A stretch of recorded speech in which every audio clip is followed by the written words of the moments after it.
खबर बिहार के कैमूर जिले से आ रही है, जहां कैमूर पहुंचे रजत एमएलसी रामबली सिंह चंद्रवंशी का भाबुआ लिवच्छी भवन के पास वैश्य समाज और चौरसिया समाज के लोगों ने विरोध किया। बता दें कि तेली, तमोली और दांगी जाति को मूल अति पिछड़ा श्रेणी में लाया गया था, जो इनके द्वारा अलग करने को लेकर संघर्ष मोर्चा चला रखा है, जिसको लेकर लिवच्छी भवन के पास भारी तादाद की संख्या में वैश्य समाज और चौरसिया समाज के लोगों ने उनके वाहनों को रुकवा कर घेराव कर विरोध करते हुए सरकार के खिलाफ जमकर नारेबाजी की है।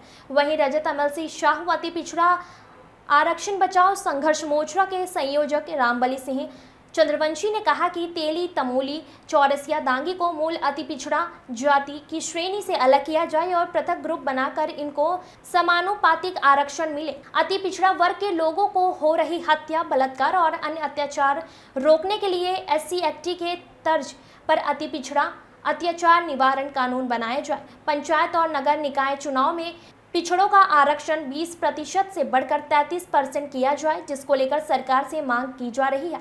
जबकि वैश्य समाज के जिला अध्यक्ष कैप्टन त्रिवेणी शाह ने बताया कि रजत एमएलसी रामबली सिंह चंद्रवंशी कैमूर के साथ साथ पूरे बिहार में विजिट कर रहे हैं, जिनका कहना है कि तेली, चौरसिया समाज को जो अति पिछड़ा मिला हुआ है उससे उनको हटाया जाए, लेकिन हम लोगों के द्वारा कहना है कि अपने को शेड्यूल कास्ट में जाए, सरकार से मांग की जाए, लेकिन तेली और चौरसिया को हटाने की क्यों बात की जा रही है। इसके विरोध में रजत एमएलसी का घेराव कर विरोध प्रदर्शन किया गया।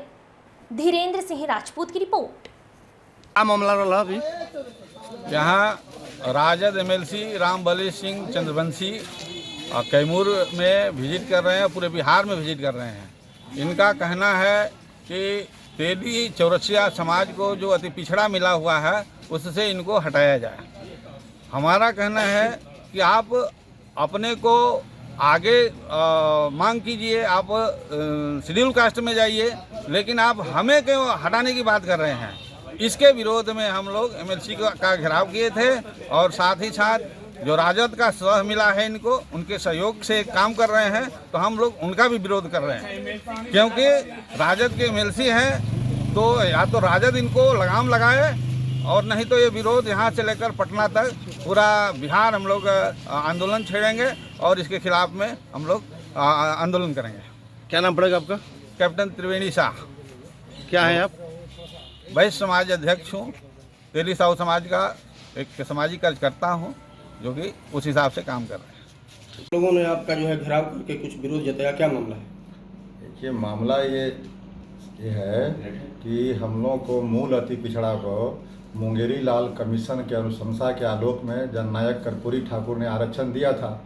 उस समय जातियों की संख्या थी 94, आज बढ़ते बढ़ते जातियों की संख्या हो गई है 113।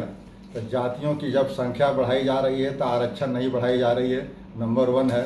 दूसरी बात है कि अपेक्षाकृत संपन्न जातियों को इसमें शामिल कर दिया गया मूल अति पिछड़ा में। इससे मूल अति पिछड़ा जो पहले से था उसका हक प्रभावित हो रहा है, उसकी हकमारी हो रही है।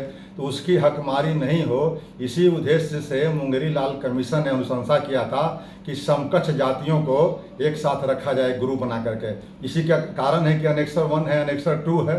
तो हम लोगों ने यह मांग किया कि जो अपेक्षाकृत संपन्न जातियां इसमें शामिल हो गई है उनको एक अलग ग्रुप बनाया जाए। अगर सरकार को संभव है तो एक BC3 बना दे और जितनी उनकी जनसंख्या है उसके अनुपात में उनको आरक्षण दे देंगे, ताकि हमारी हकमारी नहीं हो सके। ये हमारा मूल मांग है। वैश्य समाज का अति पिछड़ा में आ जाने से आपके जो है उन लोगों का हकमारी हो रहा है। स्वाभाविक है कि जो संपन्न जातियां हैं अगर इसमें आ जाएगी तो उसका उदाहरण दे रहा हूँ कि अभी नगर निकाय का चुनाव हुआ, 17 वो मेयर का पद है। 17 मेयर में से 3 पद रिजर्व थे अति पिछड़ा के। यह तीनों पद जो है एक समाज के लोगों ने ले लिया। बाकी जो मूल अति पिछड़ा 110 जातियां थी वो टुकुर टुकुर देखते रह गई। दूसरा सवाल मैं करता हूं जिला परिषद अध्यक्ष का। बिहार में 38 जिले हैं, 38 जिले में से 8 जिला परिषद का अध्यक्ष का पद अति पिछड़ा के लिए सुरक्षित था। 8 में से 7 ये जो है ये जातियां जो शामिल हुई है ये ले लिए, तो उनका हक प्रभावित हो रहा है। इसलिए उनको ये कहने का, उन जातियों के एक नुमाइंदे के रूप में मैं इस बात को कह रहा हूँ और सरकार से मांग कर रहा हूँ कि सरकार इसकी जाँच करे और जाँच करने के बाद इसका अगर संभव है तो एक अलग ग्रुप बना। मैंने जाति से अलग कर, जाति जो जाति है वो जाति तो रहेगी, लेकिन समूह को मैं कह रहा हूँ कि एक अलग बनाने की बात हो। जैसे अति पिछड़ा बना है उसी तरह से आप देख लीजिए मंडल कमीशन पर मंडल कमीशन को लागू हुए 31-32 साल हो गए, लेकिन मंडल कमीशन को लागू होने के बाद क्या उसका फलाफल निकला कि कुछ जातियों को ही इसका लाभ मिला। उसमें 3000 से ऊपर जातियां थी, कई जातियों को बोहनी तक नहीं हुआ। तब क्या हुआ, 2017 में भारत की सरकार ने एक रोहिणी आयोग बनाई और रोहिणी आयोग की अनुशंसा अभी 31 जुलाई 2023 को जमा हो गया है। तो यह क्यों आयोग बनाना पड़ा? इसलिए बनाना पड़ा कि जो आरक्षण देने का मकसद है कि सब लोगों को फायदा हो जाए, खास करके जो निचले पौधान पर लोग हैं, वो जो हाशिए पर लोग हैं, उनको फायदा हो, इसके लिए इस तरह का ग्रुप बनाया जाता है। तो इसी बात को मैं मांग कर रहा हूँ। कोई मैं अवैधानिक या असंसदीय बात मैं नहीं कह रहा हूँ कि किसी की भावना को ठेस पहुँचाने का मेरा इरादा नहीं है। सर क्या नाम पड़ेगा सर? प्रोफेसर रामबली सिंह चंद्रवंशी। क्या है सर? अति पिछड़ा आरक्षण बचाओ संघर्ष मोर्चा के संयोजक हूँ।